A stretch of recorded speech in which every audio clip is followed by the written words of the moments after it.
Hello, welcome back to At Home with Dia. If you're new here, I'm Dia, an interior designer and home stylist, and I love sharing tips and ideas to help you create a home that's both elegant and comfortable.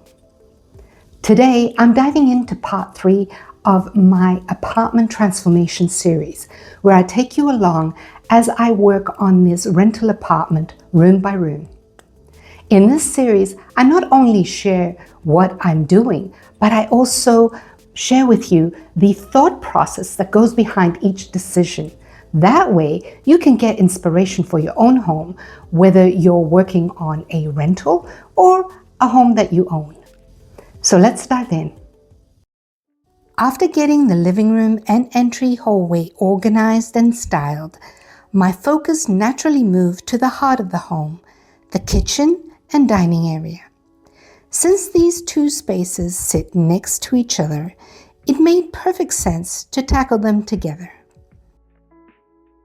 Just like I mentioned in my previous videos, for this home, I took my color cues from the space itself. This apartment already had some beautiful fixed elements, all in warm, neutral tones, which create a really strong foundation. There are creamy white walls and trim, doors in that gorgeous deep green gray, warm light wood floors and cabinetry, and black fixtures throughout. Rather than fighting these elements, I leaned into them and started working with contrast, layering in light and dark tones. Before any project, big or small, I always start with a plan. For these spaces, my priorities were clear. Create cohesion, introduce contrast, elevate the lighting, select furniture with scale and flow in mind, and of course, layer in style. Now let's talk about the dining space, because this area came with some visual challenges.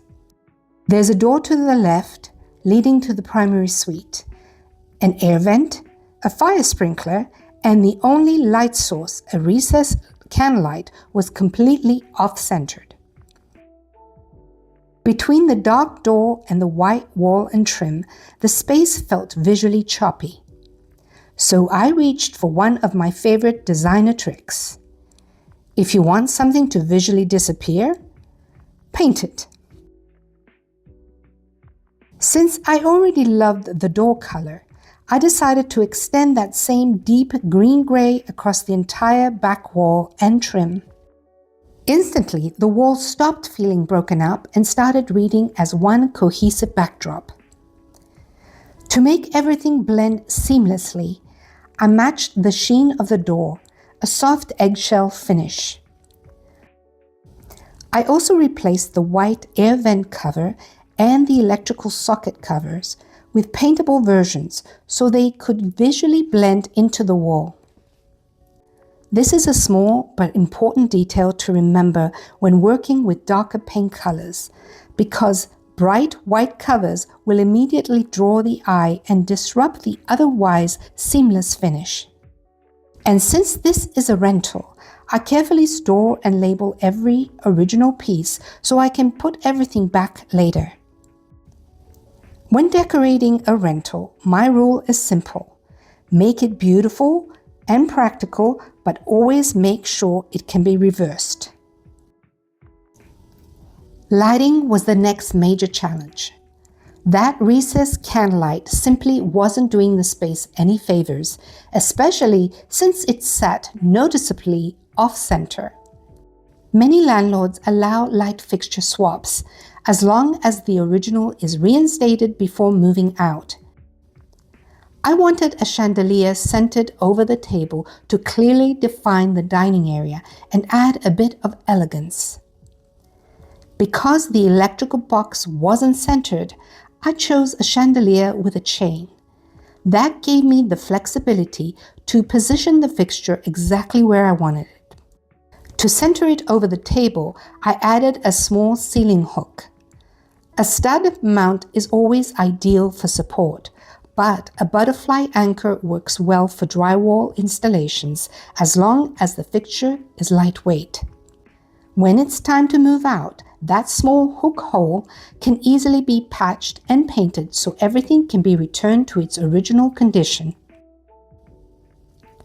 The chandelier itself has a very light and airy silhouette, which keeps the space feeling open while still adding character.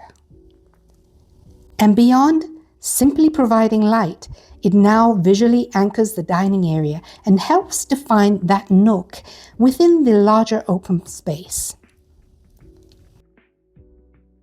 Keeping traffic flow in mind, particularly between the kitchen and bedroom, I chose a 48-inch round dining table and paired it with my existing dining chairs. An expandable table would certainly be ideal for this setup, allowing for seating more guests. But for now, maintaining proper proportion and allowing for easy movement through the area was the priority. Once the foundation was set, it was time to layer in a bit of personality. I hung a piece of artwork I've owned for several years now. It complements the slightly moody atmosphere I was aiming for, and it sits centered on the wall. Artwork is such a personal choice. Whether it's an original piece or an inexpensive store-bought print, the most important thing is choosing something that generally resonates with you. Something you find intriguing, beautiful, or feel a personal connection to. Normally, you wouldn't place artwork this close to the door, but because the door, trim, and wall are painted in the same dark color, the door visually disappears. It no longer reads as a separate element, allowing the entire wall to feel like one unified surface.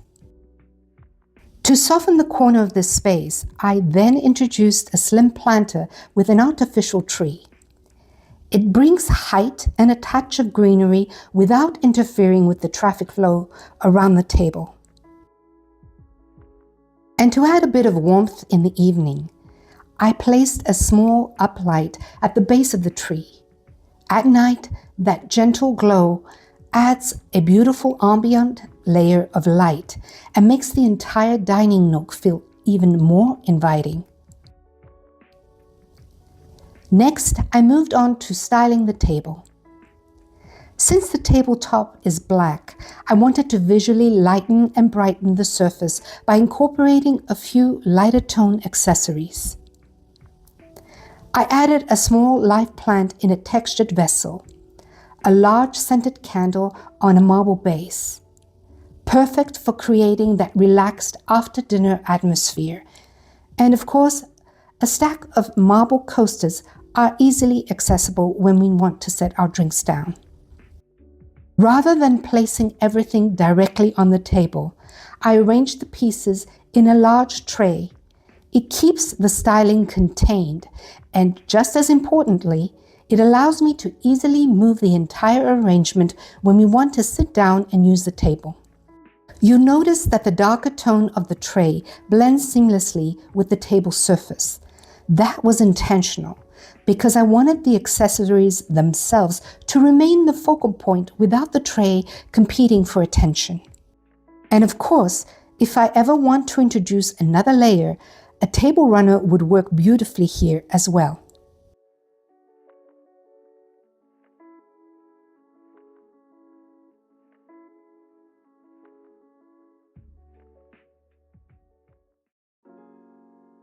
Moving into the kitchen, this is naturally a very functional space.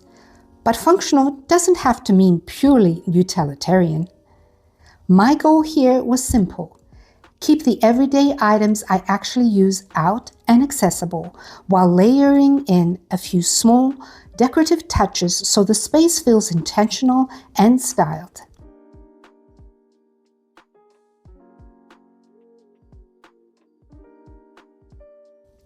But before styling anything, I needed to address the lighting. The kitchen already had overhead recess lights and under cabinet lighting, which work beautifully for food prep. However, the original gold pendant lights over the sink immediately felt disconnected from the rest of the apartment finishes. And beyond the color mismatch, their solid metal shades were restricting light, making the area feel heavier than it needed to be. So I replaced them with frosted glass cylinder pendants. Not only do they allow more light to pass through, instantly brightening up the sink area, but they also tie in seamlessly with the black accents and frosted glass fixtures used throughout the rest of the home. Now let's take a closer look at the sink area. I began with an amber glass dish soap dispenser with a dark base. The warm tone adds subtle contrast against the white countertop. Next, I placed an amber glass candle on a black base. It adds depth and ties in the black fixtures and is also incredibly useful for refreshing the air after cooking. To finish the vignette, I introduced a small plant. It softens the overall composition and creates a smoother visual transition between the wall and the countertop, while bringing in a bit of life and organic texture. These small additions bring warmth and character to what would otherwise be a dead space between the sink and the wall, while still keeping the counter clean and uncluttered. This corner of the counter is honestly one of my favorite spots in the kitchen. The electric kettle really became the starting point for this little setup, since this is where we make tea and French press coffee every day.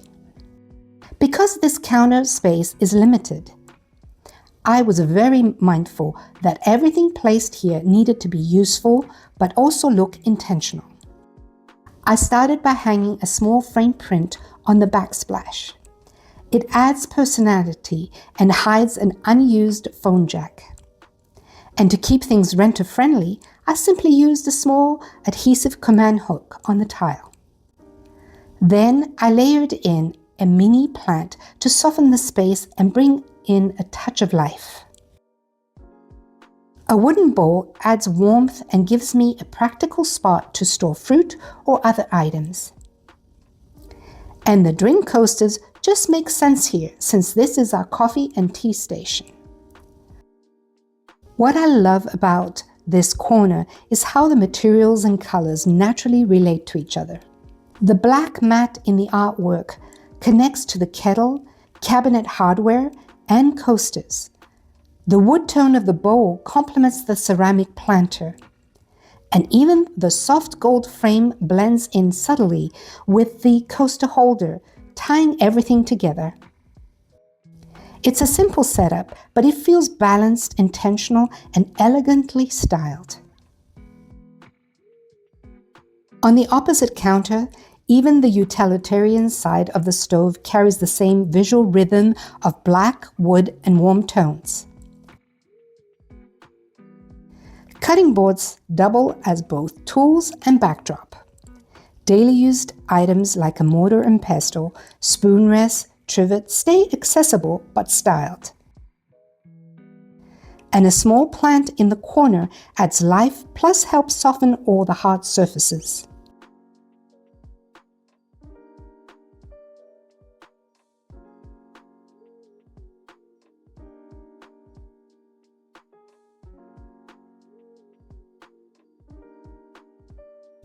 Now, on the left side of the stove, the biggest practical item is our countertop water filtration system. It's something we use constantly, so it's staying out on the counter. But visually, it can feel a little heavy. So to soften that look, I created a small, simple moment right beside it. I began by placing my wooden cooking utensils into a matte black holder, keeping everything accessible while maintaining a clean, streamlined look. Beside it, I introduced a small slab of olive wood as a riser to ground the salt and pepper shakers. This simple, layered look adds warmth and subtly elevates an everyday arrangement. To complement the setup, I added another spoon rest in a black finish. The goal on this counter wasn't to overstyle it. It was to keep it highly functional but still cohesive. And you'll notice the same color story continues: black accents, warm wood, and soft neutral tones. Just by elevating the look and color scheme of your daily used essentials can instantly pull a space together. That color cohesion and consistency is what makes even the most utilitarian kitchen feel calm and pulled together. To balance the harder surfaces of cabinetry, counters, and tile, I introduced a soft layer on the floor. A washable runner helps ground the area while introducing a subtle layer of pattern.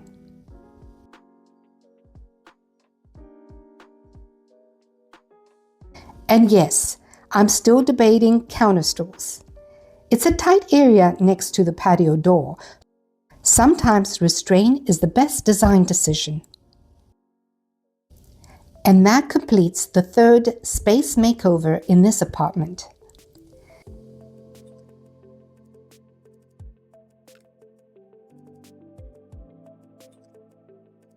And here is the transformation of both spaces. Same apartment, same layout, completely different feeling. Creating a home you love doesn't happen overnight. It's a process, one thoughtful decision at a time, one layer at a time. And I truly enjoy taking you along as it all slowly comes together. In the coming months, I'll continue sharing how I'm shaping and refining the rest of this rental apartment, always keeping that balance of elegance and practicality at the heart of every decision.